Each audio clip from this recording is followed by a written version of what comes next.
Hello and welcome to Anujkar coaching. और मैं आशा करता हूं कि आप सभी बहुत अच्छे होंगे।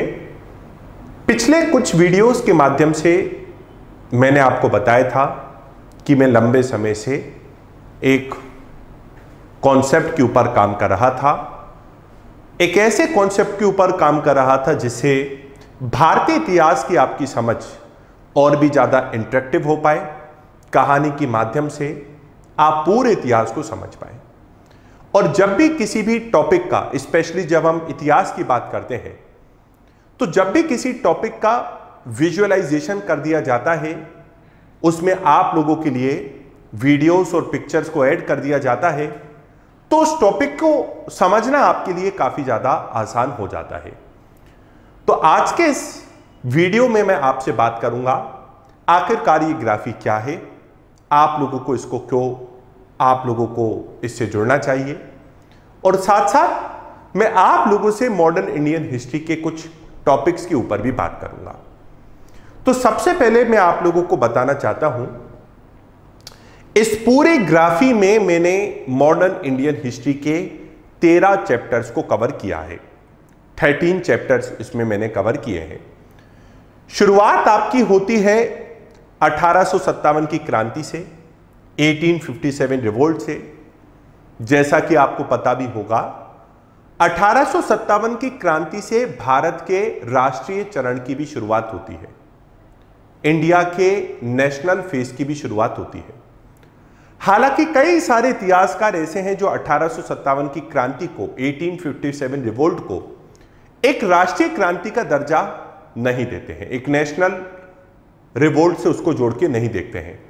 और यह भी बड़ी विडंबना की बात है कि 1857 की क्रांति को हम 1857 की क्रांति बोलते हैं हिंदी में, लेकिन आज भी इसके लिए जो अंग्रेजी शब्द का प्रयोग किया जाता है वो रिवोल्ट है। तो मैं एक बहुत अच्छी कोटेशन बोलता हूं और बार बार बोलता हूं। एक प्रसिद्ध इतिहासकार थे डीन इंच, उन्होंने एक बहुत अच्छी बात कही थी, इतिहास को कोई भी नहीं बदल सकता, भगवान भी नहीं, लेकिन इतिहासकार उसको बदलने की ताकत रखता है। और विशेषकर ब्रिटिश इतिहासकारों ने ऐसा किया। No one can change history, not even god but historians में। और ब्रिटिश इतिहासकारों ने भारत के इतिहास को बदलने का प्रयास भी किया। इस मुद्दे पे भी मैंने बहुत ज्यादा प्रकाश डालने का प्रयास किया है कि किस तरीके से ब्रिटिश ने भारत के इतिहास के साथ हस्तक्षेप करने की, इंटरवीन करने की कोशिश की और उसके साथ कहीं ना कहीं एक प्रकार से अन्याय करने की कोशिश करी। तो 1857 की क्रांति आपका पहला ऐसा चैप्टर है, पहला ऐसा पार्ट है जो आप राष्ट्रीय चरण या स्वतंत्रता संघर्ष की बात करते हो, फ्रीडम स्ट्रगल की बात करते हो, तो फ्रीडम स्ट्रगल में आपका पहला टॉपिक 1857 रिवोल्ट है। अब यह ग्राफी क्या है? 1857 की क्रांति से जुड़े आप लोगों के, जब आप किसी भी किताब को पढ़ते हैं, हो सकता है आपने उसको 30 पेजेस देखने को मिले, 15 पेजेस देखने को मिले या 5 पेजेस देखने को मिले। इस ग्राफी में आपके किताब की हर एक पन्ने की एक video, interactive video, visualised video with everything that is necessary, वो एक पन्ने का, आपके चैप्टर के एक पन्ने का एक वीडियो बना के आप लोगों को दी गई है। और वो बहुत शॉर्ट वीडियो है। हालांकि उसमें भी मैंने ख्याल रखा है कि जो बात मैं आपको पहुंचाना चाहता हूं, आपके दिमाग तक जो मैं अपनी बात को पहुंचाना चाहता हूं, वो बात पहुंचे भी सही और उसका ड्यूरेशन बहुत ज्यादा भी ना रहे, ताकि आप लोग 1857 की क्रांति जैसे बड़े चैप्टर को भी मात्र 25 मिनट में कवर कर पाए। अब देखिए, यूपीएससी के जितना भी मैं आप लोगों को पिछले 7-8 वर्षों में काम करता हुआ आया हूं, वो यूपीएससी के विषय में करता हुआ आया हूं। एक प्रश्न आपके मन में यह भी हो सकता है कि सर, क्या 5 मिनट की वीडियो से या 25 मिनट में 1857 की क्रांति को खत्म करने से हमें कुछ प्रॉफिट प्राप्त होगा? कहीं यह हमारे लिए काउंटर प्रोडक्टिव तो नहीं हो जाएगी? देखिए, अगर आप किसी कंपटीशन एग्जाम की तैयारी कर रहे हो, तो ऐसा मैं बिल्कुल नहीं बोलूंगा, ऐसा क्लेम नहीं करूंगा कि किताब को आप ना पढ़िए, आप किताब को भी पढ़िए। लेकिन ये 25 मिनट का 1857 की क्रांति के बारे में आपका जो पूरा चैप्टर है, जिसमें बहुत सारे पार्ट्स हैं, बहुत सारी वीडियोस हैं, उनकी मदद से आप लोगों को उस पूरी किताब की जानकारी तो मिल जाएगी। आप इसको अटेंड करने के बाद इस पूरी तरीके से आप इस बात में समर्थ होंगे कि आप उस बुक के साथ भी न्याय कर पाए, उसकी बातों को भी समझ पाए। तो ये अपने आप में एक बहुत ज्यादा यूनिक कॉन्सेप्ट है। अब अगर मैं बात करूं chapter 2 rise of nationalism in India, Bharat में राष्ट्रवाद का कैसे विकास हुआ, 1857 की क्रांति के बाद भारत कैसे राष्ट्रीय चरण में जाता है।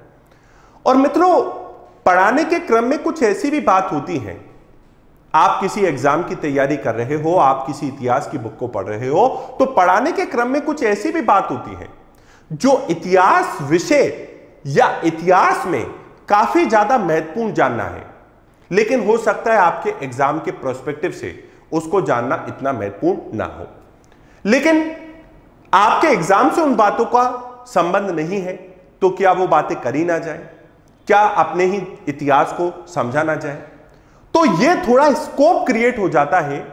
ग्राफी जैसे जो मेरी 1857 से 1947 तक की ग्राफी है, उसमें थोड़ा सा स्कोप क्रिएट हो गया कि मैं अपनी वो बातों को भी कह पाऊं।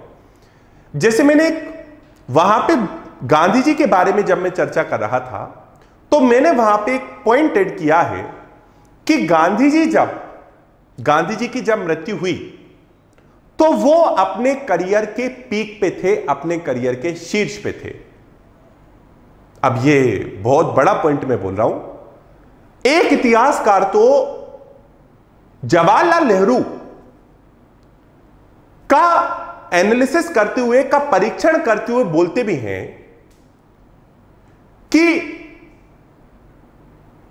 जवाहरलाल नेहरू के साथ एक विसंगति यह हो गई कि वे आजादी के बाद इतने वर्षों तक जीवित रहे।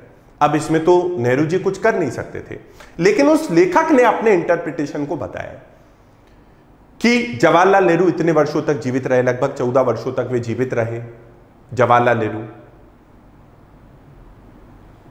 और वो बोलते हैं कि अगर जवाहरलाल नेहरू आजादी के बाद कुछ वर्ष तक ही जीवित रहते, इतने लंबे समय तक जीवित नहीं रहते, तो आज महात्मा गांधी के पैरेलल भारत में शायद दूसरे नेता के रूप में जवाहरलाल नेहरू होते। अब ये एक चर्चा का विषय है, ये एक डिस्कशन का विषय है। इसमें दोनों ही तरह की पॉसिबिलिटीज आ सकती हैं, उसको कैसे चर्चा किया जाए। अगर वो एग्जाम के बारे में आपसे चर्चा नहीं किया जा सकता, तो उसको चर्चा करने के लिए कोई तो कॉन्सेप्ट की आवश्यकता है, और वो फुलफिल कर रहा है ग्राफी। एक एक पन्ने के ऊपर आप लोगों को एक एक वीडियो मिलेगी। इस पूरे के पूरे कोर्स में लगभग आपको 70+ वीडियोस मिल रही हैं, 70 के आसपास आपको वीडियोस मिलेंगी।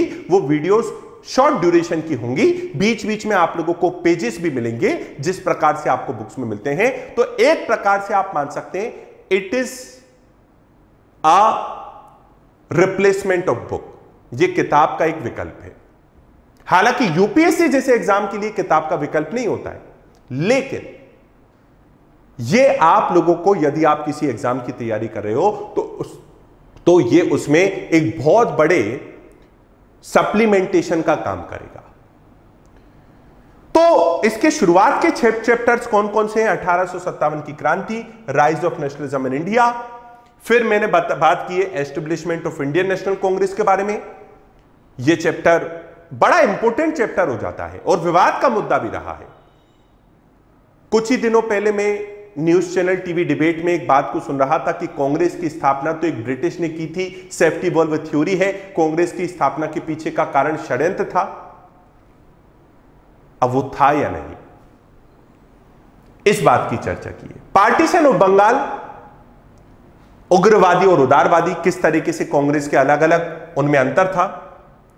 World war 1 and Indian national movement, विश्व युद्ध प्रथम और भारतीय राष्ट्रीय आंदोलन। इसके बाद खिलाफत और नॉन कोऑपरेशन मूवमेंट, और पूरे 12 चैप्टर्स आपको कम्युनलिज्म एंड पार्टीशन तक देखने को मिलेंगे, सांप्रदायवाद और विभाजन तक देखने को मिलेंगे। और सांप्रदायवाद के बारे में आप लोग यह भी मान के चलें कि सांप्रदायवाद, जब मैं चैप्टर की चर्चा कर रहा हूं तो सांप्रदायवाद के तीनों चरणों की भी मैंने चर्चा करी है और सांप्रदायवाद से किस तरीके से पार्टीशन हुआ। जिन्ना के करियर को भी हमने ट्रेस किया है कि मोहम्मद अली जिन्ना, जिन्होंने 1906 में जब मुस्लिम लीग का फॉर्मेशन ढाका में हुआ था उसका विरोध किया था, फिर किस तरीके से जिन्ना खुद के ही रास्ते से अलग होके सांप्रदायवाद के रास्ते पे, कम्युनिज्म के रास्ते पे चले गए। और इसमें एक 13वां चैप्टर है role of Mahatma Gandhi in national movement, Mahatma Gandhi का भारत के राष्ट्रीय आंदोलन में क्या योगदान था। और सबसे बड़ी बात, it is available at very very affordable price. उसका कारण यही था कॉन्सेप्ट पे काम करने का कि ज्यादा से ज्यादा लोग इससे जुड़ पाए। So it is available only for a nominal price of 299 rupees. अगर आपको किसी भी प्रकार की दिक्कत आती है सब्सक्राइब करने के दौरान, या अगर आप सब्सक्राइब कर चुके हो, आप स्क्रीनशॉट शेयर करना चाहते हो और बताना चाहते हो कि जी हां, हम भारतीय इतिहास के प्रति अपनी समझ में आगे बढ़ने वाले हैं, तो ये जो आप लोगों को व्हाट्सएप नंबर दिख रहा है 9644990033, आप इस पे अपने व्हाट्सएप से आप शेयर कर सकते हैं स्क्रीनशॉट को, यदि आपने इस ग्राफिक को सब्सक्राइब कर लिया है।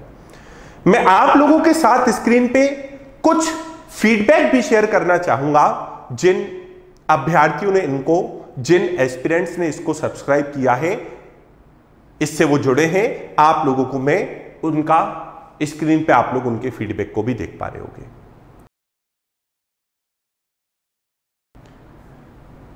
अनुज गर्ग कोचिंग के YouTube चैनल पर अगला वीडियो कौन सा होने वाला है? बड़ा इंटरेस्टिंग वीडियोस में ला रहा हूं। इतिहास में 7-8 वर्षों के जो मेरा अनुभव रहा है, जो मैंने जितना भी काम किया है, उससे मैंने कई बार आपसे YouTube पे 200 वीडियोस या 300 वीडियोस मेरे हैं तो 100 वीडियोस में बोला होगा, हमेशा आप लोग इंटरकनेक्ट करके पढ़ो।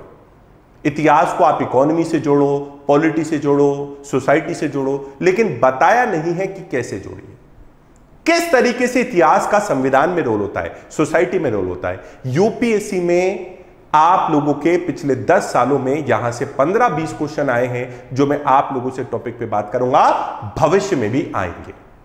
तो मैं आपसे अगले सत्र में बात करूंगा किस तरीके से किसी भी देश के इतिहास का रोल रहता है किसी देश के संविधान में। बहुत बहुत धन्यवाद, और मैं आशा करता हूं कि अब आपको सारे अपने प्रश्नों का उत्तर मिल गया होगा।